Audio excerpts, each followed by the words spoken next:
फिर बताओ, इसके अलावा कौन कौन सी किस्से आपके साथ शेयर हुए, और जैसे व्यूअर्स की डिमांड होती है कि भयानक से भयानक किस्सा होना चाहिए।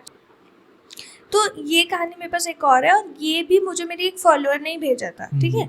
तो फॉलोअर का नाम अंजलि है, उन्होंने अपना नाम वाम बताने हाँ, से ठीक मना है। नहीं करा, तो मैं नाम बता देती हूँ। तो अंजलि है, अंजलि बताती हैं कि उन्हें ना घूमने फिरने का बहुत शौक था, और क्योंकि वो घूमती फिरती बहुत थी तो वो हर जगह से शॉपिंग बहुत करती थी, क्योंकि उन्हें चीज़ें खरीद के उसको एक याद बनाने का बहुत शौक था। तो मान लो अगर वो गोवा पे गई है तो वो कोई ऐसा एक ब्रेसलेट ले आएंगी, या गले में पहनने के लिए नेकलेस ले आएंगी जो गोवा में बनता है, स्पेशली वहाँ पे बनता है, या वहाँ की याद दिलाता है।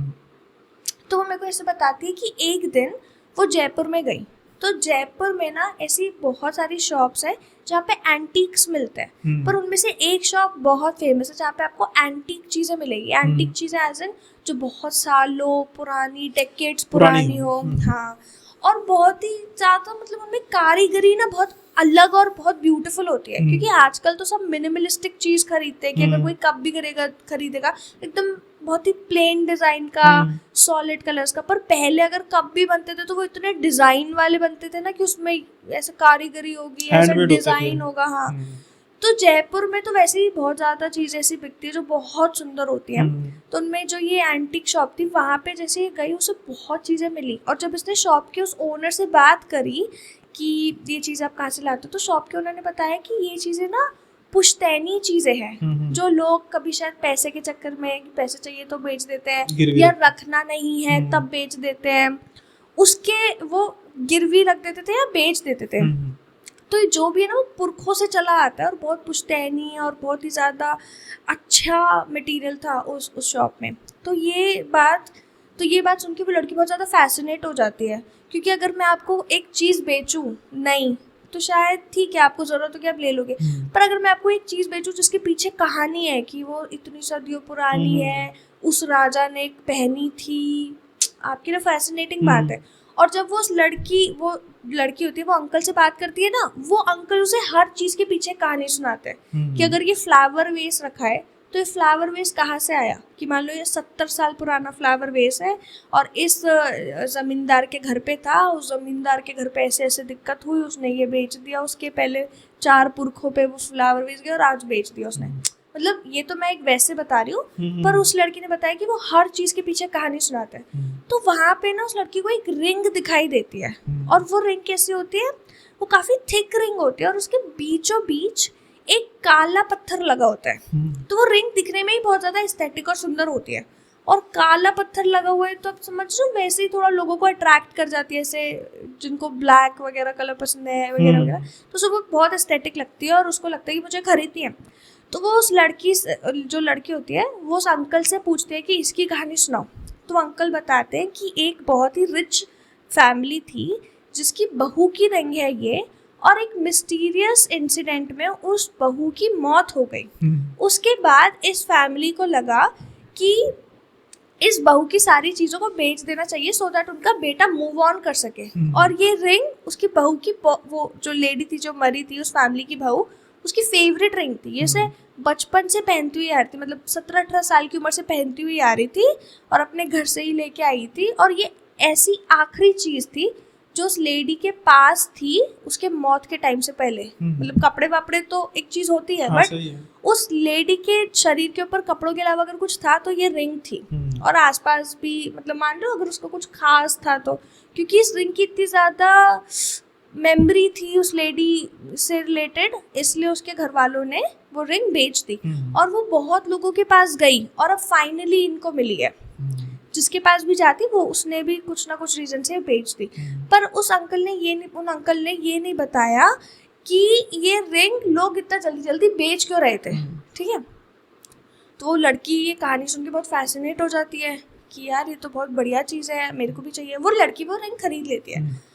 अब अप अंटिल नाउ अगर कोई लड़की है जो बहुत ज़्यादा घूम रही है फिर रही है तो वो 9 to 5 जॉब तो नहीं करती होगी, सही है ना। तो वो लड़की मुझे बताती है कि वो फ्रीलांसर है और वो प्रोजेक्ट्स पे काम करती थी, कि अगर आज उस पर कोई प्रोजेक्ट आया तो वो घर से ही काम कर रही है, और 3 महीने का प्रोजेक्ट है हो सकता है फिर उस पर वो प्रोजेक्ट ना आए तो उसे दूसरा ढूंढना पड़े। तो मुझे बताती कि इस मोमेंट से पहले, जयपुर की इस ट्रिप से पहले उसे पैसों की बहुत दिक्कत रहती थी, क्योंकि वैसे उस पर कोई स्टेबल जॉब नहीं थी और जो पैसे उस पर आते थे वो घूमने में लगा देती थी, तो कोई ऐसा उस पर प्रेशर भी नहीं था। पर एक होता है ना, अगर फिक्स इनकम हो तो इंसान थोड़ा और दिमाग उसका ज्यादा हाँ, हो टेंशन जाता नहीं है, होता। कुछ सबसे सेट हो जाता है कि हाँ ठीक है। हाँ। तो वो लड़की बताती है उसकी फिक्स इनकम नहीं थी, पर उसने कभी अपने घूमने फिरने पे रोक नहीं डाली। तो वो लड़की मुझे बताती है कि इस ट्रिप से पहले उस लड़की के पास पैसों की बहुत दिक्कत होती थी प्रोजेक्ट्स की वजह से, पर जब से वो ट्रिप पे गई और जब से उसने वो अंगूठी पहनी ना, उसमें बहुत प्रोजेक्ट्स आने लगे। तो स्टार्टिंग में उसे लगा कि ये रिंग मेरे लिए बहुत लकी है। मान लो अगर आज मैं आपको कोई गिफ्ट देती हूँ, आप उसे पहनते हो और चाहे कोइंसिडेंस ही सही, पर आपके पास बहुत ज्यादा कुछ आने लग जाए, चाहे काम, फेम, व्यूज, कुछ भी आने लग जाए, तो आपको एक हो जाता है माइंडसेट में, क्या पता ये मेरे लिए लकी हो। और ये सिर्फ नॉर्मल लोग नहीं, अगर आप क्रिकेटर्स भी देखो, एक्टर्स भी देखो, सबके मन में एक सुपरस्टिशन थोड़ा बहुत रहता ही है। बहुत सारे क्रिकेटर्स है जो एक सिग्नेचर मूव करते हैं कि मेरे लिए लकी मूव है, मैं करता हूँ तो जीत जाता हूँ। बहुत सारे एक्टर्स है जो एक स्पेसिफिक चीज को रखते हैं अपने पास ये सोच के कि लकी है। मेरे साथ भी है, मेरे को भी कुछ चीजें लगती है ऐसे, तो मैं भी रखती हूँ और बहुत लोग रखते हैं। उस लड़की को लगा कि ये रिंग मेरे लिए लकी है और अब ये रिंग में नहीं उतारूंगी। अब क्योंकि उसको वो भी शक था कि ये मेरे लिए लकी है और वो सुंदर भी बहुत थी रिंग, तो वो पहने रखती है। ठीक है, अब क्या होता है कि स्टार्टिंग के कुछ दिन उसके पास ना प्रोजेक्ट्स वगैरह बहुत ज्यादा आ जाते हैं, तो इस वजह से भी उस पर वर्कलोड बहुत बढ़ जाता है। तो वो रातों को वैसे ही नहीं सो पाती, पर जब वो सोने की कोशिश भी करती है ना, तब भी नहीं सो पाती। मतलब जैसे वो रात को 1 बजे सोने के लिए कोशिश करी तो उसे 4-5 बजे तक नींद ही नहीं आएगी। 5-6 बजे जब बॉडी एकदम थक के हारेगी तब वो सोएगी, वो भी 2-3 घंटे से ज्यादा नहीं। तो मुझे बताती कि मेरी ना तबीयत खराब होने लगी, मेरी फाइनेंशियल स्टेटस तो अच्छा होने लग गया, पर मेरी तबीयत थोड़ा डल होने लगी। मुझे नींद नहीं आती थी, मैं हमेशा थकी हुई रहती थी, मेरे सर में दर्द रहता था, मेरे हाथ में एक अजीब सा सेंसेशन होता था, और उसी हाथ में जिसमें वो रिंग थी। तो पहले मुझे लगा हो सकता है रिंग बहुत ज्यादा टाइट हो, पर मैंने देखा वो रिंग भी लूज थी, ऐसा कुछ भी नहीं था। स्टार्टिंग के कुछ दिन ऐसा होता है, पर वो ज्यादा ध्यान नहीं देती, क्योंकि उसके मन में तो ये होता है ना कि ये तो बहुत लकी रिंग है, रिंग की तो कोई गलती हो नहीं सकती। तो उसे लगा शायद मुझ पर वर्कलोड आ गया ना, तो मैं बॉडी वाइज उसको हैंडल नहीं कर पाई, क्योंकि जब आप ज्यादा काम भी करते हो तो स्ट्रेस की वजह से भी आप बीमार हो जाते हो या नहीं सो रहे तो हो गई, तो वो ज्यादा ध्यान नहीं देती। अब 1-2 हफ्ते बाद उसे सपने आने लग गए। अब उसे सपने क्या आते थे, अब हमें सपने आएंगे तो आप सुबह उठोगे, आप भूल जाओगे। 80% चांस है कि आप ऑलमोस्ट भूल जाओगे, या कुछ लोग को तो याद ही नहीं रहता। बहुत होता है। और कभी कभी होगा कि आपको दिन के स्टार्टिंग के 2 घंटे याद होगा, रात तक आप भूल जाओगे। क्योंकि सपने बहुत ज्यादा वैसे होते हैं, ब्लरी टाइप्स, याद नहीं रहते, मेमोरी में ही रहते हैं।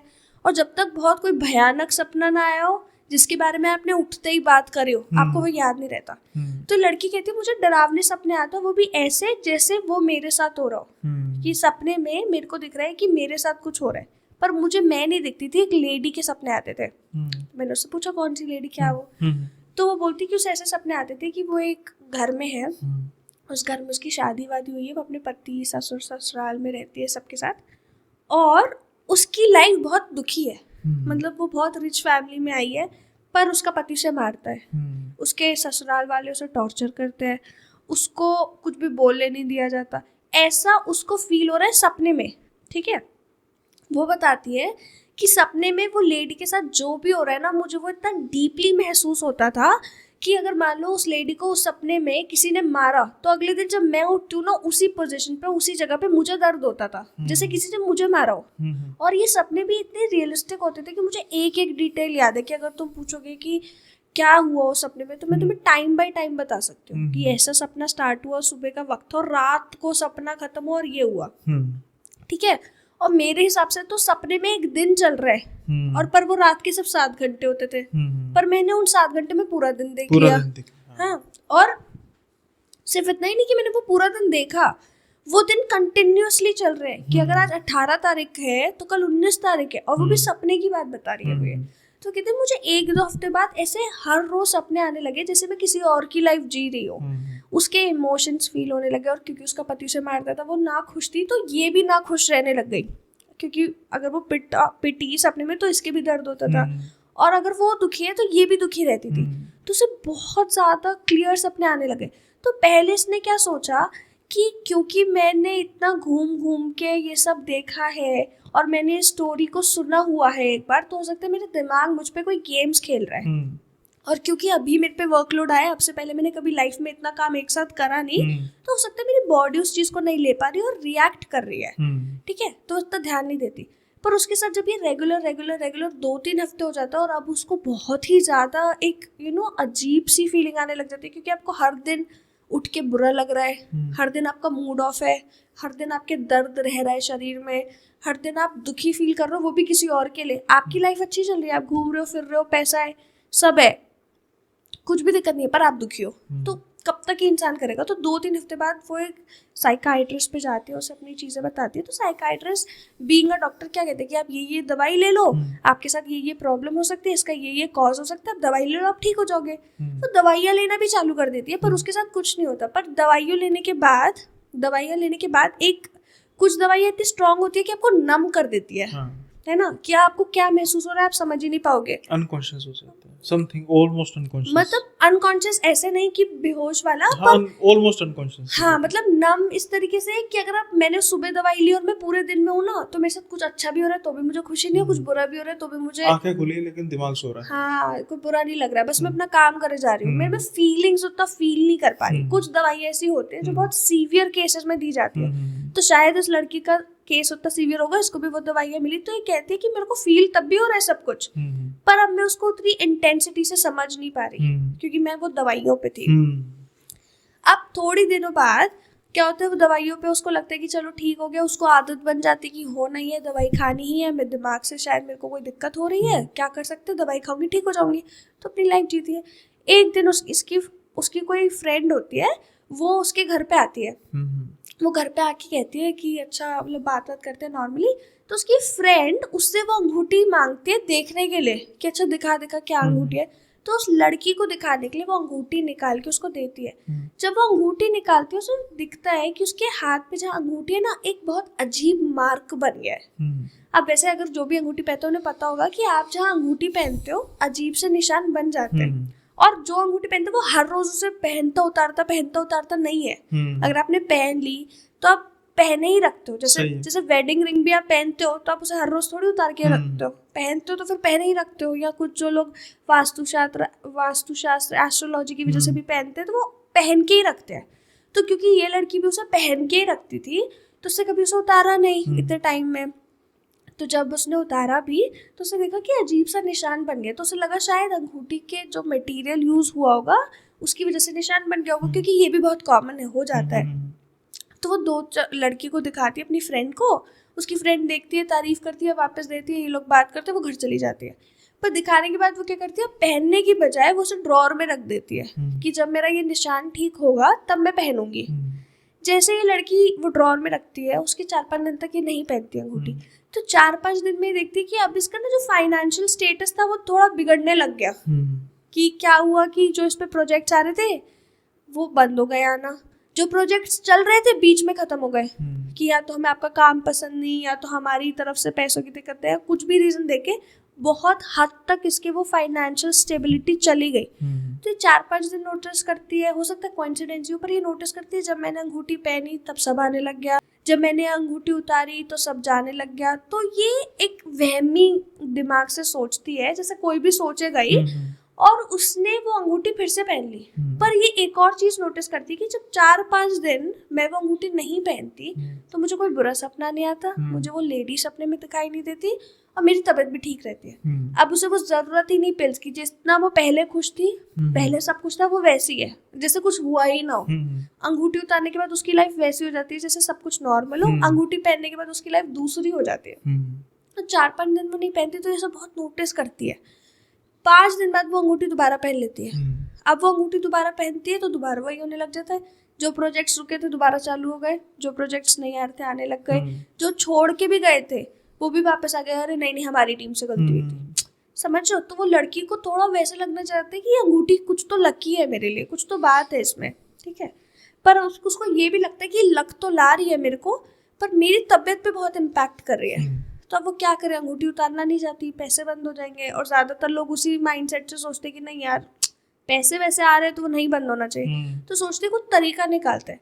तो ये ना लोगों से बात करती है कि ऐसा कुछ होता है कि नहीं, बहुत ऐसा पूछती है, इंटरनेट पे देखती है, और वो एक तांत्रिक पे चली जाती है। उसको लगता है कि शायद इस अंगूठी पे कुछ ऐसा है जिसकी वजह से इसके साथ ये हो रहा है, तो वो तांत्रिक पे चली जाती है।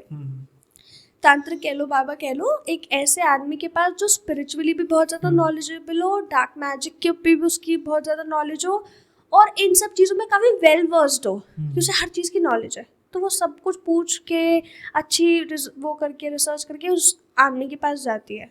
ठीक है, वो उस आदमी के पास जाके उसको ये अंगूठी दिखाती है और पूरी बात शुरू से शुरू बताती है, जयपुर के उस दिन से जब ये अंगूठी खरीदी से लेके आज तक, जो कि अब 2.5-3 महीने हो चुके हैं इस बात को।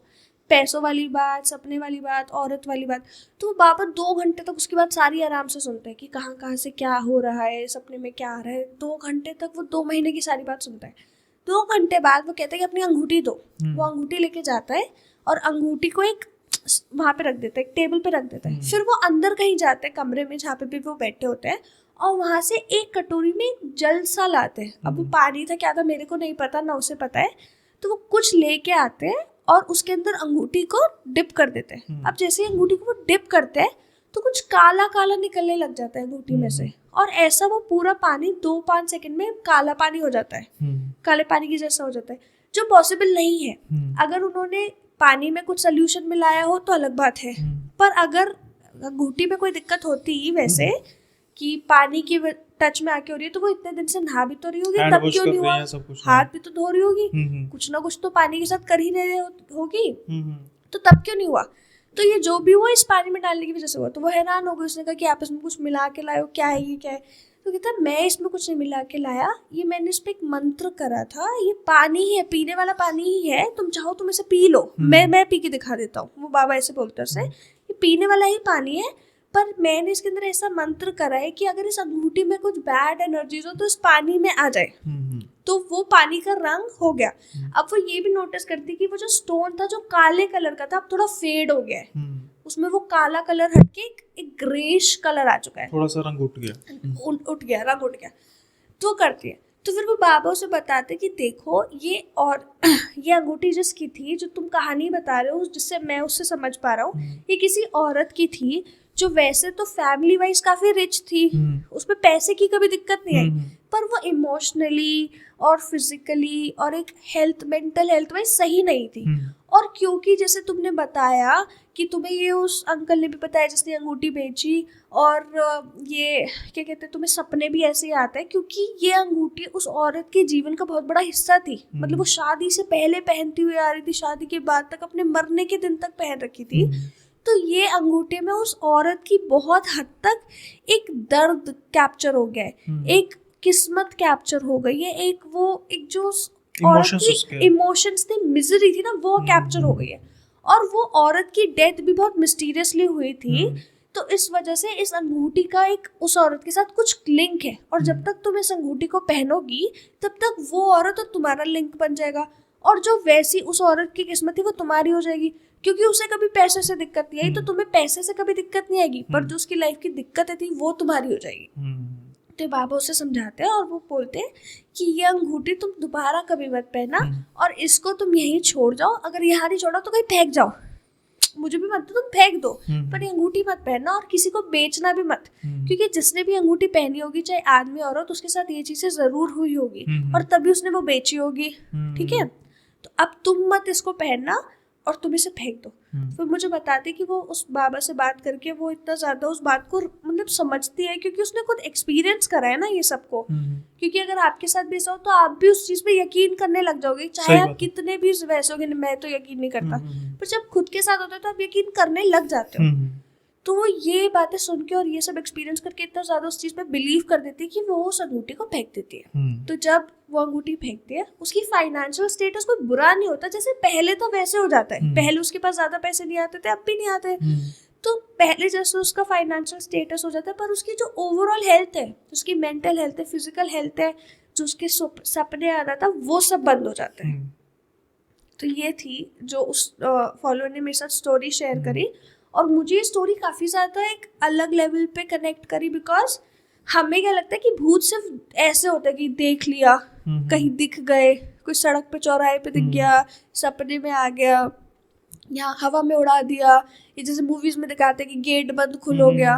पर हकीकत में भूत सिर्फ वो नहीं जो दिख रहा है, भूत एक एक्सपीरियंस भी है, जो आपके साथ एक अजीब एक्सपीरियंस हो रहा है। अब जैसे उसने वो अंगूठी पहनी तो उसके साथ कुछ हार्म थोड़ी हुआ, उसे कोई भूत थोड़ी दिखा, उसे तो सपने आ रहे थे और उसके साथ वो किस्मत जुड़ गई ऐसा मान लो। पर ये भी तो एक पैरानॉर्मल एक्सपीरियंस ही हो गया। आपको किसी और की लाइफ जिसका आप नाम भी नहीं जानते पूरी लाइफ दिख रही है, उसके सारे इमोशंस आपके साथ जुड़ गए, आप इसे और कैसे एक्सप्लेन करोगे? सही है। तो मैं तो कहता ही रहता हूँ इसलिए कि भाई पुरानी चीज़ों से दूरी रहा करो। खरीदनी है, हालांकि चलो पता कह नहीं सकते, लेकिन नई चीज़ होगी, जैसे किसी की पुरानी चीज़ इन द सेंस जिससे जैसे किसी का वेरिएबल है ना, वो उसको इग्नोर करना चाहिए। लाइक रिंग्स होगी, क्लोथ्स हो गए, फिर फर्नीचर हो गया, ख़ास तौर पर बेड वगैरह हो गए, या फिर जो ये डॉल्स वगैरह होती हैं, टेडी बियर्स होते हैं, लोग पुराने भी खरीद लेते हैं। इन चीज़ों में काफ़ी कुछ किसी के, जैसे मैंने ये कहा, किसी ने काला जादू तो किया होता है, लेकिन ये भी बात ठीक है कि किसी के इमोशंस जुड़े हो सकते हैं और वो अब इस दुनिया में अगर नहीं है तो हो सकता है कि वो उस चीज़ में अपना ध्यान रखता है और जो उस चीज़ को यूज़ कर रहा है उस पर एडवर्स इफेक्ट डाले। और ये जो स्टोरी है, जो ये किस्सा है, ये इसकी एक एग्जांपल है। और ऑल्सो मैंने ये सुना है कि काफ़ी कल्चर्स में भी ऐसा होता है कि आप कुछ चीज़ें गिफ्ट नहीं कर सकते। जैसे आप घड़ी गिफ्ट नहीं कर सकते किसी को, ऐसे मैंने सुना है। आई एम नॉट श्योर किधर ऐसा इतना माना जाता है। नहीं, घड़ी तो गिफ्ट करते हैं, हमारे कल्चर में तो करते ही हैं। हाँ, बट मैंने कहीं भी सुना था किसी एक कल्चर में आप घड़ी गिफ्ट नहीं कर सकते बिकॉज इट्स लाइक कि आप उन्हें अपना अच्छा टाइम दे रहे हो। अब होता क्या, जैसे कभी आपने गौर किया, कभी आपने हो सकता देखा हो, उनको लोगों को शायद पता ना हो, लेकिन कभी आपने किसी घर में ताजमहल देखा? ताजमहल का जिसे डमी कहते हैं, नहीं मॉडल देखा? नहीं देखा ना। उसका रीज़न ये है कि ये माना जाता है ना कि वो बेसिकली एक मकबरा है, यानी कि उसके बीच में कब्रें हैं। वैसे बिना कब्रों के होता तो फिर तो एक वो मतलब नॉर्मल है। जैसे अब राम मंदिर है, महाराज राम जी की स्थान है, जन्मभूमि है, वो भी लोग कर रहे हैं गिफ्ट। लेकिन ताजमहल या इस तरीके की चीज़ें भी गिफ्ट नहीं करते और ना ही घर में रखी जाती हैं। द रीज़न इज कि वो एक मकबरा है, यानी कि कब्र का एक, उसके अंदर कब्र है। तो दैट्स व्हाई कि ऐसी चीजों को बैड लक ला सकता है, या वो एक बैड लक भी नहीं तो एक बैड एनर्जी तो आ ही जाती है, बैड वाइब तो देगा ना। मतलब हो सकता है ताजमहल देखने में अच्छा लगे, लेकिन अगर उसको फिर कोई डीपली सोचे तो है तो एक कब्र ही है ना। बिल्डिंग है, उसके अंदर कब्रें हैं, 2 कब्रें हैं बनी। तो दैट्स व्हाई ये चीजें एनर्जी के पर्सपेक्टिव से भी काफ़ी इफेक्ट करती हैं। नहीं करनी चाहिए और इग्नोर करना चाहिए। मैं तो हमेशा ये कहता हूँ सेकेंड हैंड चीज़ को, अदर देन इलेक्ट्रॉनिक्स, क्योंकि उनमें कुछ ऐसी प्रॉब्लम नहीं होती। जो ये वेरेबल्स होती हैं ख़ास तौर पर, और जो ये टॉयज़ होते हैं या कुछ पर्टिकुलर फर्नीचर होते हैं, इनको इग्नोर करना चाहिए। कुछ लोग मैंने देखे जो कुछ ज़्यादा इन चीज़ों में मानते हैं ना, स्पिरिचुअलिटी, एस्ट्रोलॉजी, वो तो किसी के, अगर जैसे कभी आप किसी घर दोस्त के घर रहने गए, उसके कपड़े वपड़े पहन लिए सिर्फ उस रात के लिए, वो तो वैसा भी करना अवॉइड करते हैं कि किसी के कपड़े पहनने भी नहीं चाहिए, चाहे 1 मिनट के लिए ही सही, पर पहनने ही नहीं चाहिए। वो ना उसके दोनों साइंटिफिक एस्पेक्ट भी होता है। अब एग्जांपल के तौर पे ये माना जाता है, जब किसी के हमारे सनातन में किसी के घर डेथ होती है तो तब आग नहीं जलाते, है ना। तो अगर कोई बाहर से आ रहा है तो उसका खाना जो है वो पड़ोसियों के घर से बन के आएगा।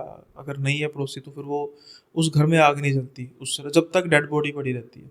तो उसके रिलीजियस एस्पेक्ट में बात करते हैं कि चलो उसमें माना जा सकता है कि it's a sign of grief, कि घर में चूल्हा नहीं जला। कहते हैं ना कि कुछ बहुत बड़ी घटना होगी, पूरे गाँव में चूल्हा ही नहीं जला, या किसी घर में मोहल्ले में चूल्हा नहीं जला, बड़ी जवान मौत होगी। लेकिन पर्टिकुलर इसका क्या होता है कि जब कोई पर्सन की डेथ हो जाती है तो क्या होता है, वो उसके जो बैक्टीरियाज होते हैं पर्टिकुलर, वो स्प्रेड होना शुरू हो जाते हैं ना डेड बॉडी के। तो अगर कोई खाना खा रहा है तो सबसे इजी सोर्स है खाने के साथ वो बैक्टीरिया स्वेलो हो जाए। तो बड़ों को तो कोई दिक्कत नहीं हो सकती, लेकिन बच्चों के साथ ये ज़्यादा प्रॉब्लम आ सकती है। तो ये भी एक मतलब ऐसी चीज़ें होती हैं। मैं ये नहीं कह रहा ठीक है गलत है, मुझे नहीं पता, पर कुछ जो ट्रेडिशनल थिंग्स होती हैं उनको इस तरीके से अलाइन किया जाता है कि जिससे हम बच कर रहें, है ना। जैसा अभी आपने कहा, तो बाकी जैसे कुछ और भी परंपराएं होती हैं, रात को झाड़ू ना फेरना, नाखून ना काटना। इनका सिंपल साइंटिफिक होता है, कुछ ऐसा नहीं है पैरानॉर्मल के साथ होता है। उसको जैसे कहते हैं ना कि बस हमारे सनातन में कुछ लोग मूर्खता करते हैं, बात फैल जाती है, फिर इस चीज़ को दकियानूसी बना दिया जाता है कि भाई रात को नाखून नहीं काटने, आज लाइट्स हैं, किसी ज़माने में थोड़ा होती थी, नाखून काटोगे तो उंगली भी कट जाएगी। ऐसे ही झाड़ू ना फेरने वाला ये होता था कि जो गोल्ड की चीजें गोल्ड, वगैरह हाँ, जो पहले जो गोल्ड स्मिथ होते थे खास तौर पर, उन पर उनको लागू होती थी कि ये झाड़ू के साथ गोल्ड भी ना, कि वहाँ पे तो गोल्ड की एक एक जो होती है वो मायने रखती है। और रात में इतना स्विचेस लाइट ये सब नहीं होता हाँ, नहीं होता था, कम तो होता था। इसलिए तो हाँ, मेरे को भी ये लगता है कि जितना भी हमारे रिलीजन में या मोस्टली सब रिलीजन में भी अगर कुछ मान्यता बहुत टाइम से चली आती है ना, जैसे कोई एक बहुत टाइम से चली आती है, उसके पीछे साइंटिफिक रीजन भी हो सकता है, और ऐसा भी हो सकता है कि कुछ उस वक्त की कोई ऐसी चीज हो जो इस वक्त पे अब नहीं लागू होती, जैसे हाँ, लाइट वाली बात लाइट है, वाली और बात इसलिए है। वो बोलते थे, पर हम कि नहीं हमारे पुरखों से चली आ रही है तो शायद कुछ नेगेटिव होगा। जैसे हमारे मेरे घर में भी पहले मम्मी पापा भी थोड़ा ऐसा सुपरस्टिशंस मानते थे, तो वो भी बोलते थे रात को नाखून नहीं काटते, बैड लक आता है। तो मुझे कभी सेंस वो समझ डराने नहीं के लिए होता है ना कि अगर कहेंगे कि नाखून नहीं काटोगे, छोड़ो परा नहीं काटते, क्यों नहीं काटेंगे, पर जब बैड लक आ जाएगा फिर सेकंड थॉट आएगा, अच्छा यार अगर सच में ऐसा हो गया तो नहीं काटेंगे। हाँ, अब जैसे कहते हैं कि मंगलवार को शेव नहीं करनी, मतलब शेविंग का कुछ यूज़ नहीं करना, कटिंग नहीं करानी, तो ये एक मतलब डिसिप्लिन था कि भाई एक दिन जो होगा वो उसको रेस्ट दिया जाएगा। ऐसा नहीं है कि भाई जब मर्जी दिल किया मुंह उठा के चल दिए, तो एक डिसिप्लिन होगा। एग्जाम्पल के तौर पे कि भाई अब कोई काम है किसी ने करना है, तो उसका कोई पर्टिकुलर डिसिप्लिन ही नहीं है, जब मर्जी कर दो, तो फिर क्या होगा कि जो व्यवस्था है वो हो जाएगी, सब अस्त व्यस्त हो जाएगी।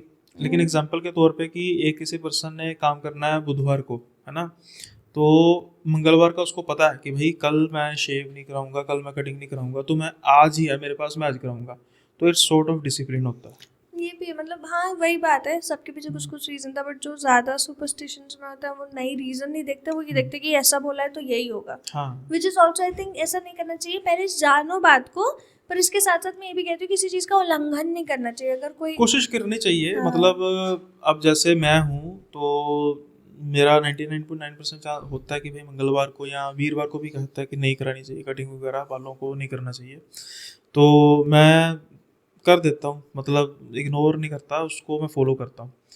और दूसरी बात यह है कि भाई भगवान डंडा लेकर नहीं बैठा हुआ ऊपर कि नहीं मतलब हाँ ये भी कि है, नहीं किया तो चल लगी पीछे से, यहाँ भी क्यों Correct. किया। बस ये डिसिप्लिन होता है, आप कोशिश करें इसको खुद ब खुद डिसिप्लिन रखें। और हमने खास तौर पे जो धार्मिक लोगों ने भगवान को क्रूर बना दिया ना कि ऐसा नहीं करेंगे तो भगवान गुस्से हो जाएंगे, भगवान नाराज हो जाएंगे, तो ऐसा कुछ नहीं होता। हाँ, डिसिप्लिन में रहो, अगर गलती से कुछ हो जाए तो ठीक है, सब कुछ माता पिता तो नाराज होते ही हैं बच्चों से, कोई ऐसी बात नहीं करेक्ट। होती। बट मैं स्पेसिफिकली इस चीज़ की बात नहीं कर रही मंगलवार या वो जो छोटी छोटी चीज़ होती है, मैं बड़ी उसकी बात कर रही हूँ कि अगर कोई स्टार्टिंग से एक वो चली आ रही है कि आप चौराहे पे किसी चीज़ को टाप जाओगे तो भूत लग जाएगा, या रात को अगर आप ये चीज़ करोगे तो आप पे कुछ हो जाएगा, मैं ऐसी चीज़ों की बात कर रही हूँ जिसके नेगेटिव आउटकम इतने ज़्यादा हो कि तुम झेल भी ना पाओ। हाँ हाँ, ऐसी चीज़ें नहीं करनी अब चाहिए। चौराहे सारे शहरों में होते हैं, जरूरी नहीं होता, लेकिन अगर कोई चौराहे पर ऐसी चीज पड़ी है हाँ तो उसे मत टापो, तो उसको भाई इग्नोर कर दो। साइड से निकल जाओ। आपको क्या जाता है, आपका क्या जाता है। अब अगर ये आप तो है। खुद पंगे लोगे तो फिर उसके जो रिपोर्कशंस है वो आप खुद झेलो। कुछ तो आएगा। आप खुद नहीं झेलते, वो तो आपके साथ होते हैं, आपका सारा परिवार झेलता है, करेक्ट है ना। मुस्कान, अब जो पॉडकास्ट है ये हम जा रहे हैं इस पॉडकास्ट के एंड की ओर, लेकिन मैं चाहता हूँ कि जाते जाते आप एक और किस्सा बताएं। और जैसा कि व्यूअर्स चाहते हैं कि एक नंबर का ड्रामा होना चाहिए या फिर थ्रिलर होना चाहिए उसमें। ठीक है, तो मैं ना आपको एक ऐसी स्टोरी सुनाती हूँ जिसके अंदर मेडिकल साइंस भी है और पैरानॉर्मल भी है। ठीक है, तो आपको पता है डिसोसिएटिव पर्सनालिटी डिसऑर्डर, इसके अंदर क्या होता है कि एक आदमी मान लो कोई भी आदमी है ना, उसके साथ बचपन से ही बहुत ज़्यादा गलत होता जा रहा है, एज इन ट्रॉमा मिलता जा रहा है। मे बी उसने कोई एक्सीडेंट देख लिया हो, मे बी उसके साथ कुछ हो गया हो, मे बी उसकी फैमिली उसे अच्छे से ट्रीट ना करती हो, कुछ भी सप्रेस हो रहा हो। तो अगर किसी इंसान के साथ बचपन से बहुत ज़्यादा मेंटल ट्रॉमा हो रहा हो तो बहुत ज़्यादा चांसेस है कि वो अपने इमोशंस को ज़्यादा सप्रेस करने की वजह से कोई बीमारी उसके अंदर आ जाएगी, चाहे वो एंजाइटी, डिप्रेशन, कुछ भी हो सकता है। पर कभी कभी क्या होता है कि आपको मल्टीपल पर्सनालिटी डिसऑर्डर हो जाता है, जिसके अंदर आप ऐसा फील होता है आपको कि आपके एक शरीर के अंदर 7 अलग अलग लोग हैं, पर हकीकत में क्या होता है कि आपकी पर्सनैलिटी डिवाइड होके 7 अलग अलग पर्सनैलिटीज बन जाती है। जैसे अभी मैं हूँ तो मैं गुस्सा हो रही हूँ तो भी मैं ही हूँ, और अगर मैं बच्चों जैसा एक्ट कर रही हूँ तो भी मैं ही हूँ, अगर मैं खुश हूँ तो भी मैं ही हूँ, अगर मैं दुखी हूँ तो भी मैं ही हूँ। पर जब आपके साथ वो पर्सनालिटी डिसऑर्डर होता है तो बहुत ऐसा होता है कि अगर आप इस पर्सनालिटी में हो तो आप गुस्सा ही रहोगे, आपकी पर्सनालिटी वो गुस्से वाली रहेगी, कुछ देर तक वो कुछ देर फिनोमिना चलता है, कुछ देर तक चलता है। अगर आप बच्चे जैसा एक्ट कर रहे हो तो वो एक अलग पर्सनालिटी है जो अब आपके इस ट्रॉमा की वजह से एक बन गई है, जो बच्चे जैसा ही एक्ट करेगी। जिन्होंने अपरिचित देखी है वो समझ पाएंगे। हाँ, जैसे अपरिचित में भी क्या होता है कि वो जो मेन कैरेक्टर होता है तीन उसकी चार, personalities, हाँ, तीन। चार या तीन होती तीन है, होती है। तीन पर्सनालिटी होती है। एक तो रेमो होता है जो लव होता है तो वो लवर ही होता एक है। रामानुज होता है। हाँ, एक वो होता है जो थोड़ा डरपोक सा होता है, रामानुज। हाँ, जो उसका रियल पर्सनालिटी होता है, डरपोक सा होता है तो वो डरपोक ही रहता है। और एक होता है अपरिचित कि वो सबको सजा देना चाहता है, कहीं पे गलत नहीं देखना चाहता। तो ये जो लेडी है उसके अंदर 18 पर्सनालिटीज होती है।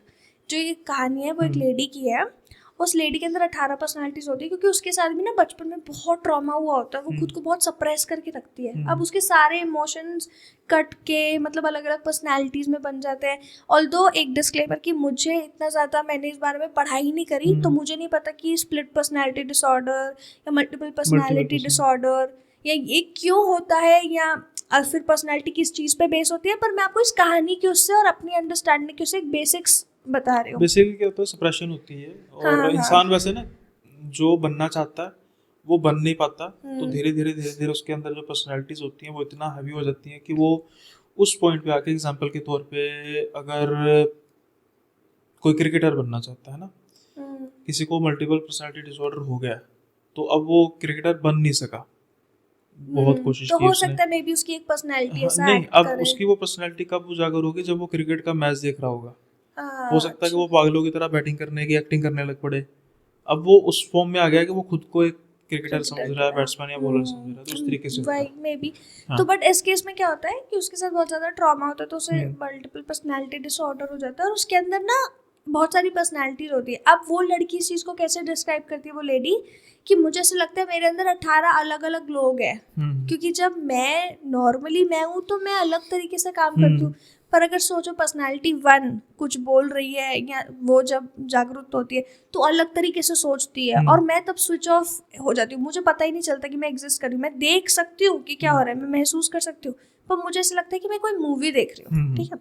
ऐसे पर्सनालिटी 2 जब करती है तब भी मुझे ऐसा लगता है, और सिर्फ मैं ही नहीं, ऐसा लगता है कि वो जितनी भी पर्सनालिटीज मेरे शरीर में उन सबको पता है क्या हो रहा है, पर उन सबका एक अलग अलग तरीका है, एक अलग अलग नेचर है।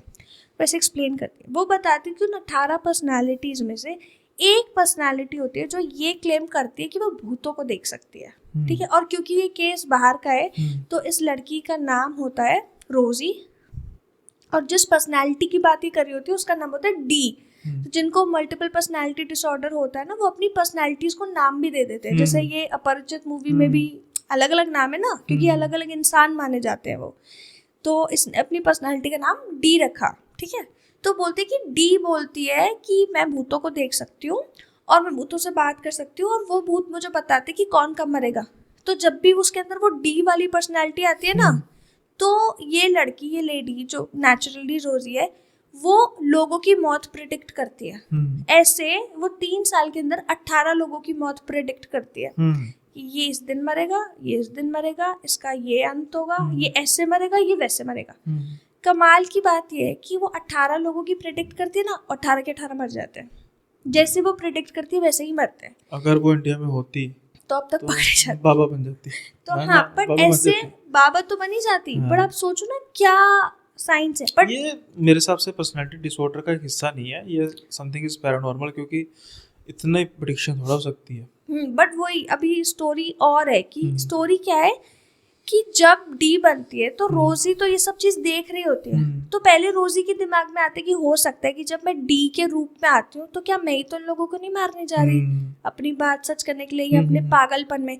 तो वो अपने घर वालों को बताती है कि ऐसे ऐसे मेरी पर्सनालिटी जो डी है, सबको पता होता है मल्टीपल पर्सनालिटी डिसऑर्डर है, तो वो बोलती है कि मुझे जो डी पर्सनालिटी है वो लोगों की ऐसे मौत प्रिडिक्ट करती है। अब तक उसने 3 की कर दी, तीनों मर गए। जब स्टार्टिंग ही हो रही होती है ना, तो वो डॉट्स कनेक्ट करती है, तो कहती है मैंने 3 की करी थी डी ने और वो तीनों मर गए। तो वो घर वालों को बताते हैं, तो घर वाले भी शक में आते हैं, ऐसे कैसे हो सकता है। तो ना उस पर क्लोज वॉच रखने लग जाते हैं कि क्या सच में तो ऐसा नहीं है। तो बहुत कोशिश करते हैं कि 24 घंटे देखते रहे, पर ये पॉसिबल नहीं है, कोई भी किसी को 24 घंटे नहीं देख सकता है। तो वो अपनी साइड से पूरी कोशिश करता है, फिर भी चौथा मर्डर हो जाता है, ठीक है, फिर भी नेक्स्ट मर्डर हो जाता है। ये 18 के 18 मर्डर से मतलब या फिर मर्डर natural- नहीं है, मर गया या जो भी, नेचुरल डेथ भी थी उसमें से कुछ, पर कुछ के मर्डर्स एक्सीडेंट ऐसे भी थे।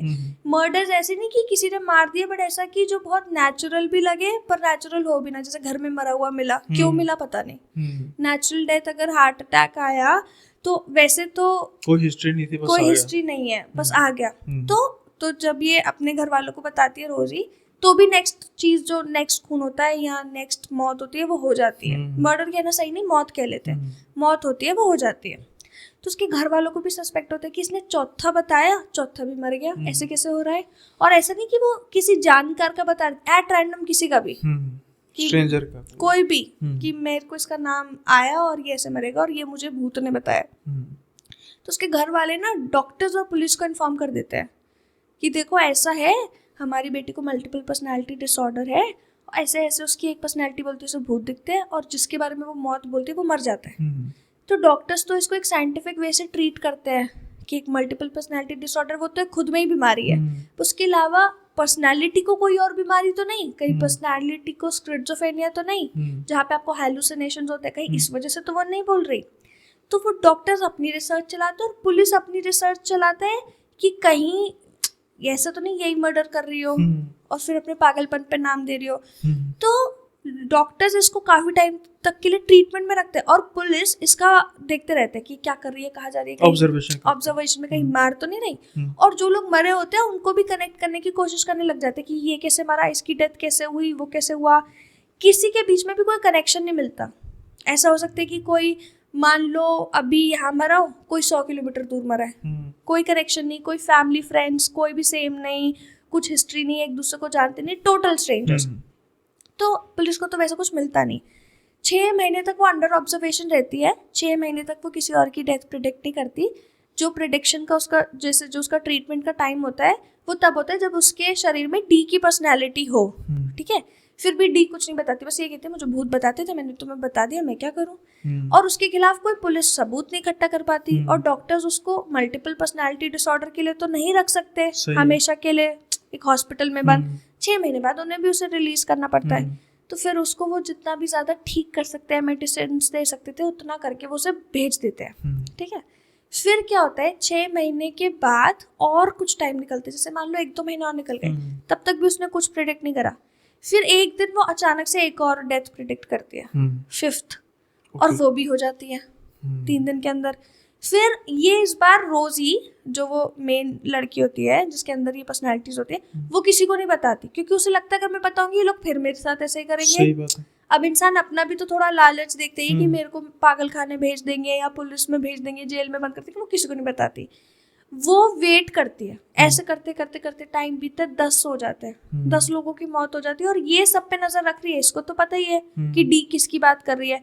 जैसे वो बात करती है तो वो न्यूज़ वगैरह देखने लग जाती है उसी दिन के बाद से, कि न्यूज़ में कहीं आया तो नहीं, कोई मरा तो नहीं, न्यूज़पेपर में तो कुछ नहीं लिखा। तो वो देखती है 10 खून हो जाते हैं, तो अब उसका गिल्ट होने लग जाता है। उसको लगता है कि हो सकता है कि मैं ही जब डी बनती हूँ तो यही सबके मर्डर कर रही हूँ, वरना ये तो इनएक्सप्लेन है, मतलब इनएक्सप्लेनेबल है, कैसे कर सकते हो आप इसे। ये उसको कैसे पता, सच में थोड़ी उसे भूत दिख रहे हैं।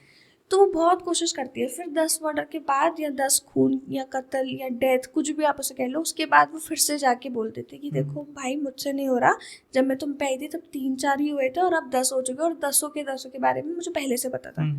तो लोग क्या करते हैं, पुलिस दिमाग चलाता है, वो कहते ठीक है तुम हमारे साथ रहो, तुम हाउस अरेस्ट पे रहो, तुम्हारे घर पे एक पुलिस ऑफिसर हमेशा रहेगा। और वो पुलिस ऑफिसर जब भी डी आएगी ना, डी कुछ भी बात करेगी वो नोट कर लेगा, और हम उसको, जो बंदे की तुम बात कर रहे हो, उसको सिक्योरिटी दे देंगे। तो पुलिस ऑफिसर ऐसा भी करते हैं। फिर भी जब डी किसी की मौत की बात करती है तो वो मर ही जाता है। तो लास्ट की जो 8 डेथ्स होती है वो ऐसे भी नहीं हो सकती कि इसने जाके मारी है, सही बात है, और क्योंकि उस पर तो पुलिस सारी नजर रख रहे थे। और ऐसा भी नहीं हो सकती कि मतलब आप उसे एक्सप्लेन कर सकते हो कि नेचुरल डेथ्स थी, क्योंकि वो तरीका भी तो बता रही है ना। तो ये लास्ट के डेथ्स की मिस्ट्री किसी को सॉल्व नहीं आई। 10 डेथ्स के बारे में, जो 10 लोग पहले मरे थे उनके बारे में तो फिर भी एक बार को लोग सोचे थे शायद इसी ने मार दिया होगा, पर वो 8 में तो ये पुलिस की निगरानी में थी। जब 18वां कत्ल होता है या 18वीं मौत होती है, उसके बाद डी की पर्सनैलिटी ही खत्म हो जाती है इसके शरीर में से। उसके बाद 17 पर्सनैलिटीज रहती है पर डी नहीं रहती। ये कोरिलेट हो सकता है कि उसके अंदर 18 पर्सनैलिटीज थी, 18 मौतें हुई और उसके बाद खत्म हो गया। हाँ, हो सकता है। लेकिन स्ट्रेंज है ये जो डी की पर्सनैलिटी थी, ये साइंस इसको क्या कहेगी? पता नहीं, मेरे ख्याल से अगर आप साइंटिफिक टर्म्स पे जाओ तो ऐसा माना सकते हैं कि उसे मल्टीपल पर्सनालिटी डिसऑर्डर तो था ही। वो तो 17 पर्सनालिटी का होगा ना, 18 पर्सनालिटी का। पर शायद वो जो 18वीं पर्सनालिटी थी उसको स्किज़ोफ्रेनिया था, मे बी उसे हैलुसिनेशंस हो रहे थे। इतना जबरदस्त हैलुसिनेशन नहीं होता जो फ्यूचर प्रेडिक्ट तो करते। अब वो तो मैं एक साइंटिफिक टर्म से बता रही हूँ कि मे भी इसको माना जा सकता है, क्योंकि अगर कोई कहता है उसे भूत दिखते हैं तो हो सकता है 2 केसेस है। फर्स्ट, आप भूतों में यकीन करते हो, आपकी फैमिली करती है, आप मान लेते हो भूत है। सेकंड, आप भूतों में यकीन भी करते हो पर आपकी फैमिली साइंस वाइंस की तरफ भी है, तो हो सकता है वो ये भी सोचे कि शायद आपको वो मेंटल प्रॉब्लम है। अगर आप मेंटल प्रॉब्लम लेके उसको इलाज करवाते हो और आपको इलाज से कुछ फर्क नहीं पड़ रहा और आपके साथ कुछ ऐसी अनएक्सप्लेनेबल चीज़ हो रही है, जैसे रात को आपको कुछ पैर उठ रहे हवा में या कुछ ऐसा हो रहा है जो आप एक्सप्लेन नहीं कर सकते, आपकी फैमिली के साथ भी हो रहा है, तो आप एक बार सोच सकते हो नहीं ये तो वैसी ही चीज़ है। समझो, क्योंकि आपकी बीमारी आपको ऐसा तो नहीं कर देगी आपकी फैमिली पे भी नेगेटिव एनर्जी आ रही हो, आपके साथ कुछ बहुत ऐसे अनएक्सप्लेनेबल चीज़ें हो रही हो, इसलिए। तो आई थिंक ये 2 चीज़ें अगर किसी के साथ भी होती है, आई गेस किसी के साथ ना हो, सच में किसी के साथ ना हो, ऑफ कोर्स। आई गेस जो ये रोजी का केस था, पहले उसने उसे साइंटिफिक तौर से समझा, उसके बाद उसने एक दूसरे तरीके से भी समझा कि मे भी हो सकता है उसे दिख रहा हो भूत उसकी पर्सनालिटी को, पर उसने अपनी तरफ से तो सब करा ना जो वो कर सकती थी। पुलिस को भी इन्फॉर्म करा, डॉक्टर्स को भी इन्फॉर्म करा, सही टाइम पे फैमिली को भी बता दिया। अब इससे ज़्यादा वो क्या करती? तो ये केस बहुत बड़ी मिस्ट्री है, क्योंकि आप या मैं बैठ के नहीं बता सकते कि ये हॉरर है या ये मेडिकल कुछ केस है या ये सिर्फ कोइंसिडेंस है। हम तो बस चर्चा कर सकते हैं और अपना एक व्यू दे सकते हैं, है ना। इसमें जैसे मैं कह रहा हूँ कि 17 पर्सनैलिटीज़ को तो समझ आती है और डेफिनेट ये होता है कि इसमें जो मल्टीपल पर्सनैलिटी डिसऑर्डर है, जैसे अपरिचित में भी दिखाया, बट उन्होंने इस चीज़ को साइंटिफिकली प्रूव नहीं किया। कुछ ऐसी चीज़ें थी जो हार्ड टू एक्सप्लेन थी कि भाई अगर उसमें मल्टीपल पर्सनैलिटी डिसऑर्डर आ रहा है, फिल्म की बात भी करें तो जब वो इतनी मार खाने के बावजूद भी खड़ा है बिल्कुल, एक नॉर्मल इंसान कैसे खड़ा रह सकता है? हाँ, मतलब बहुत ऐसी चीज़ है, बट मेरे को ऐसा लगता है ना ह्यूमन ब्रेन पावरफुल भी बहुत है। जैसे अगर आपने कुछ केसेस सुने कि कहीं पे अगर आप ऐसे रियल केसेस है कि मान लो कोई बच्चा है और वो खतरे में आ गया, मान लो for example for the story, और ये रियल केस भी है, ठीक है, तो क्या होता है इस केस में कि एक बच्चा गाड़ी के नीचे आ जाता है और माँ इतना ज्यादा वो हो जाती है अपने बच्चे को बचाने के लिए, वो गाड़ी उठा लेती है। हाँ, नहीं वो तो इंस्टेंट पावर तो आती है। इसका सबसे इजी मैं जैसे एग्जांपल देता हूँ कि एक इंसान कह रहा है भाई आज मुझे चलने में बड़ी दिक्कत हो रही है, मेरा घुटना दर्द हो रहा है यार, मुझसे चला नहीं जाएगा।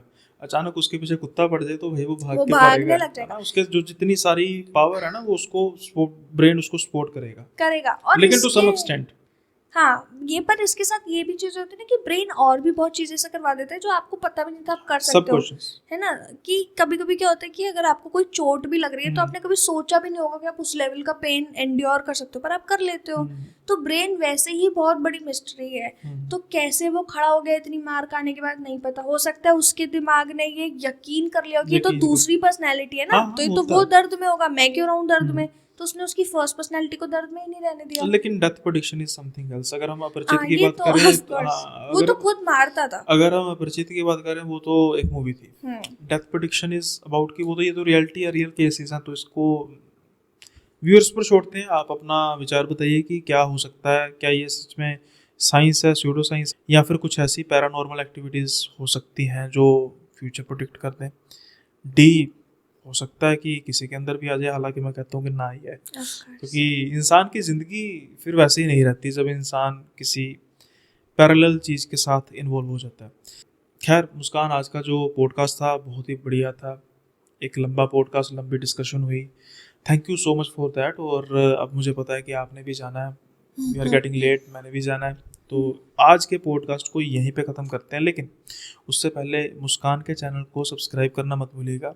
जो ये टाइटल आप देख रहे हैं ना, यहाँ पे एक हैंडल होगा, तो वो हैंडल क्लिक करेंगे, वहाँ पे मुस्कान का चैनल ओपन हो जाएगा, जल्दी से सब्सक्राइब कर दीजिए। अच्छे पॉडकास्ट आते हैं, अच्छी स्टोरी नरेट करती है मुस्कान। इंस्टा हैंडल डिस्क्रिप्शन में मिल जाएगा, और अगर आप शॉर्ट जो कंटेंट है उसके शौकीन हैं तो इंस्टा पे जाके इनकी जो प्रोफाइल है उनको सर्च कर सकते हैं। जाते जाते मेरा चैनल भी सब्सक्राइब कर दीजिएगा।